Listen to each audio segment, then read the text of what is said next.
The Competition Commission has finally approved the majority sale of SAA to Takatso Consortium. The announcement follows the Commission's investigation into the acquisition of a 51% stake in SAA by Takatso Consortium.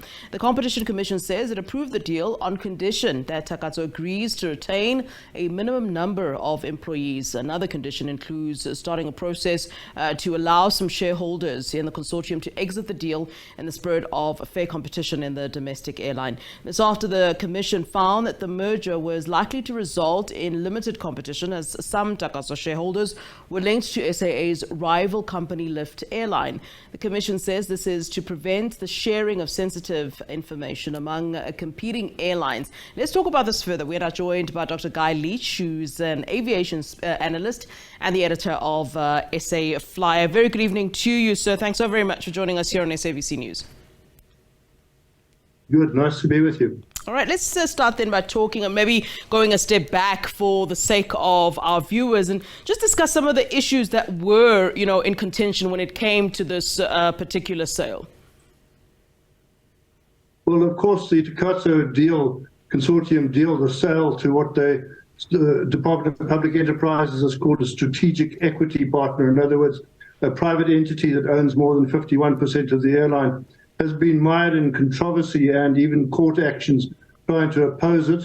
But the big obstacle was, or the claimed big obstacle was Competition Commission approval, which was obviously particularly tricky because of Global Airline, which is the airline part of the Takatso Consortium, as ownership of the Lift Airline, which has been a natural competitor to SAA and also to Mango. And let me just interject at this stage and say that a lot of us were concerned that one of the reasons why Mango was not bailed out or saved was to protect or encourage support Lift at the expense of Mango in this deal. It's interesting that the Competition Commission has approved the deal, but with the riders that no further jobs be lost, and that obviously the other airlines not be inhibited and airline information be ring-fenced.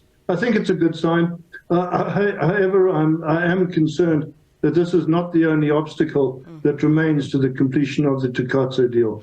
And I just want to talk about that condition that you briefly spoke about there, the fact that a minimum number of employees must be kept after the deal is signed. For how long, and realistically, will Takatso be should I use the word obliged to keep a specific number of employees? I mean, we know how private entities work. They can easily say, you know what, we need to downsize. They can come up with any number of reasons as to why they can't have this particular number of employees, and then, not really going with this particular condition that has been set. I mean, are they lifetime obliged to go by this?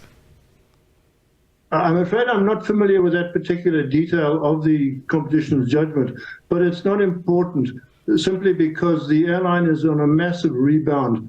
It's off an incredibly low base from the COVID lockdown and then the whole business rescue process. It started flying again in September 2021. So it's been flying for about 18 months, coming on for 2 years now. And it's growing incredibly rapidly. It downsized itself from 5,000 employees, that's in the airline itself, not the broader group, to 1,000 employees. So it's got massive growth ability in it just to get back to even a shadow of what it was beforehand. So it was a very easy clause to deal with simply because the airline is operating still on very much a skeleton staff, and it needs to acquire skills rather than be losing people. Yeah. And let's talk about what all this then means for SAA going forward. Now that the competition has now approved this majority sale of SAA to Takatso Consortium,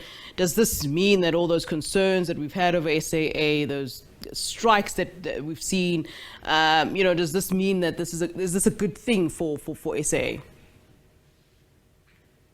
Oh, it's undoubtedly a good thing for SAA, not least of which is because the Takatso Consortium is supposed to bring a dowry of 3 billion rands worth of operating costs as an injection of capital into the deal, which is really needed in terms of cash flow for SAA, particularly in the light of Professor John Lamona's announcement this past week that they're now going to start on a fleet expansion program, which will raise 5 billion rand per aircraft. So it's absolutely essential that the capital be injected. However, I think that the key point that needs to be made at this stage is that I'm far from convinced that the deal is just now going to go ahead now that the Competition Commission has signed it off. There are a number of major obstacles still in place. I got extremely high-level legal opinion, which was of the opinion that the actual SAA Act of 2008, I think it is, has to be changed because the Act only considers the possibility of a single owner of the airline, namely the state. So to have two airlines, two owners, the private sector and the public sector, does, in this advocate's opinion, require a change of the Act. Now, the quickest you can get an Act changed in Parliament is about a year. I think it'll take another year to get that approved. Then there's also the licenses. There's the licenses for both the International Air Services Licensing Council and our local domestic, if you like, Air Services Licensing Council. That's been running with enormous backlog, typically at least a year's backlog. Some of the backlog has been dealt with. Maybe they can get the licenses done in 6 months because, again, legal opinion says that they need to modify the licenses to reflect the change of ownership. And finally, there's the all-important aircraft operator certificate, which is issued by the Civil Aviation Authority for the airline to operate. Again, that needs to reflect all the key post holders, the key safety officials in their positions, and that will almost certainly change with the change of ownership in the airline as well. So it really seems to me that there are a lot of obstacles still to be overcome. I will be surprised if this deal actually formally completes this year. All right, Dr. Guy Leitch, thanks very much for your analysis. That's aviation analyst and editor of SA Flyer, Dr. Guy Leitch.